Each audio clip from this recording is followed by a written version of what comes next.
Mama mkwe, nini hiki unafanya? Hiyo ni sauti ya Alfa akilalamika ambavyo mama mkwe akimharibu mke wake kwa ushauri mbaya. Alfa alikuwa amekaa kimya sebuleni, macho yake yakiwa yamejaa uchungu. Sikitu, mke wake, alikuwa chumbani akipiga simu kwa sauti ya chini, akitabasamu kwa siri. Alfa alijua simu hiyo haikuwa ya kawaida. Moyoni alihisi kitu kinavunjika pole pole. Siku zilivyopita, mambo yalibadilika. Sikitu alianza kuwa mkali, asiye na huruma. Kila mwezi pesa zilipotea. Biashara ya Alfa ilikuwa ikidumaa, lakini Sikitu alikuwa bado anasisitiza. Alfa, pesa haitoshi. Mama anasema mwanaume wa kweli hapaswi kulalamika.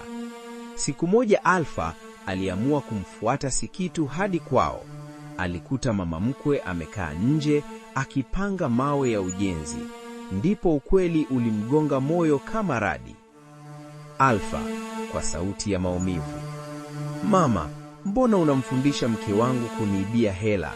Mimi nafanya kazi usiku na mchana, halafu mnajenga huku kwenu?"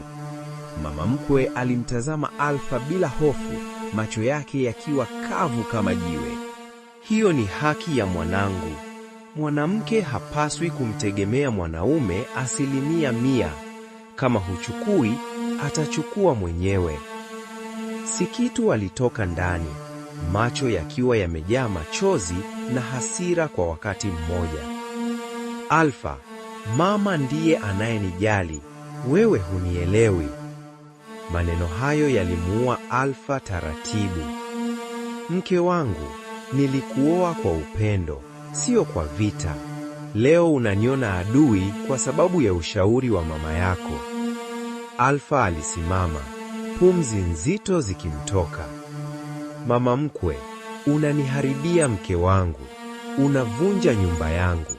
Hii pesa mnayojenga nayo inajenga pia chuki, machozi na ndoa inayokufa." Kimya kilitanda. Sikitu alitazama ujenzi, kisha akamwangalia Alfa. Ndani ya macho yake kulikuwa na mapambano, kati ya sauti ya mama na sauti ya mume. Alfa aligeuka kuondoka, akisema kwa sauti iliyovunjika, "Kama upendo wangu haupo tena, basi heri